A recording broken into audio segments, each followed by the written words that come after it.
नमस्कार, स्वागत है आप सभी का द न्यूज़ नाउ में। मैं ही यानेजा आपके साथ। जम्मू कश्मीर में चुनाव को लेके कुछ अपडेट सामने आ रहे हैं और जो अभी तक इन्फॉर्मेशन सामने आई है उसके मुताबिक जम्मू कश्मीर में सितंबर के महीने में निकाय चुनाव का ऐलान हो सकता है। साथ ही साथ वार्ड्स की अगर बात की जाए तो वार्ड्स जो है वो अब नहीं बढ़ाए जाएंगे और जो मतदान होगा वो ईवीएम के जरिए होगा। और अपडेट्स ये भी सामने आ रहे हैं कि ईवीएम की रेंडमाइजेशन भी देखने को मिलेगी।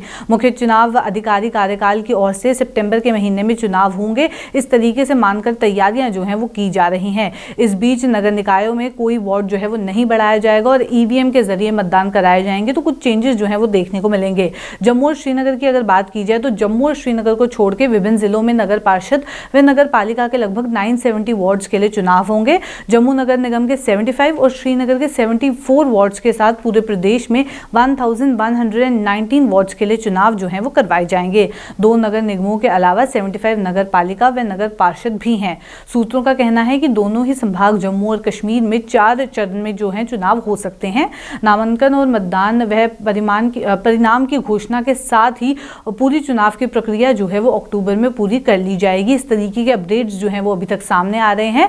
सूत्रों ने ये भी जानकारी दी कि निकाय चुनाव की तिथियों को लेकर शिक्षा विभाग से छुट्टियों का ब्यौरा भी जो है वो मांग लिया गया है। इसके साथ ही ईवीएम के रेंडमाइजेशन, मतदान कर्मियों की अगर बात की जाए तो उनकी तैनाती का काम भी जो है वो शुरू कर दिया जाएगा और सुरक्षा इंतजाम का खाका जो है वो तैयार भी कर लिया गया है। चुनाव की घोषणा के साथ ही आदेश आचार सहित लागू जो हैं वो किए जाएंगे। नगर निगम, नगर पालिका व नगर पार्षद के लिए चुनाव का खर्चा भी जो है वो प्रदान किया जाएगा। कश्मीरी पंडित विस्थापितों के मतदान के लिए अलग से प्रावधान जो है वो किया जा सकता है। मुख्य निर्वाचन अधिकारी कार्यकाल की ओर से शुक्रवार को पत्र भेजकर राज्य सूचना अधिकारी से ईवीएम के रेंडमाइजेशन तथा मतदान कर्मचारियों की तैनाती के लिए प्राथमिकता के आधार पर सभी डीसी को उपलब्ध कराने के लिए भी कहा गया है। पत्र में कहा गया है कि निकाय चुनाव सितंबर के महीने में प्रस्तावित हैं। मुख्य चुनाव अधिकारी कार्यकाल से बताया गया है कि 25 अगस्त को अंतिम मतदान सूची का प्रकाशन होगा।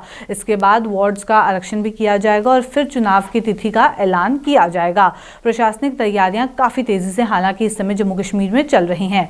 अनंतनाग में सबसे अधिक व किश्तवाड़ में सबसे कम वार्ड्स देखने को मिलेंगे। अनंतनाग में स्थानीय निकाय तथा वार्ड की संख्या जो है वो सबसे ज्यादा है।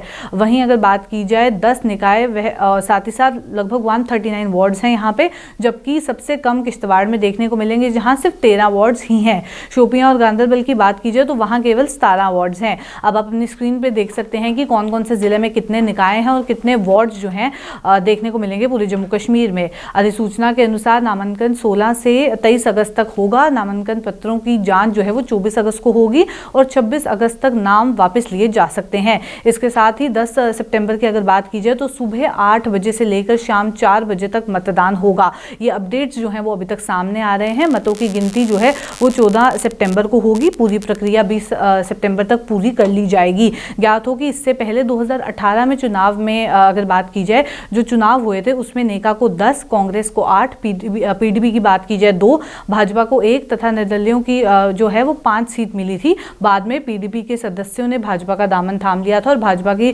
सदस्य संख्या जो है वो 7 हो गई थी। तो अगर इलेक्शंस को लेके बात की जाए जम्मू कश्मीर में तो काफ़ी लंबे समय से लोगों को इंतजार था और अब इलेक्शंस को लेके कुछ अपडेट सामने आ रहे हैं जहां पे तैयारियां जो हैं वो लगातार की जा रही हैं। कुछ समय पहले ही state election commissioner BR Sharma को जो है वो अपॉइंट किया गया था और वहीं इसके रिगार्डिंग और भी कुछ अपडेट्स लगातार सामने आ रहे हैं और अभी एक्सपेक्टेड है कि सितंबर के महीने में निकाय चुनाव का ऐलान जो है वो जल्द ही हो सकता है। हालांकि वार्ड्स को लेके कुछ अपडेट सामने आई है। सूत्रों से ये पता चल पाया है कि वार्ड्स की संख्या जो है वो नहीं बढ़ाई जाएगी, ना ही कम की जाएगी और वो भी हमने आप तक पहुंचाने की कोशिश की। साथ ही साथ ईवीएम से इस बार मतदान देखने को मिलेगा।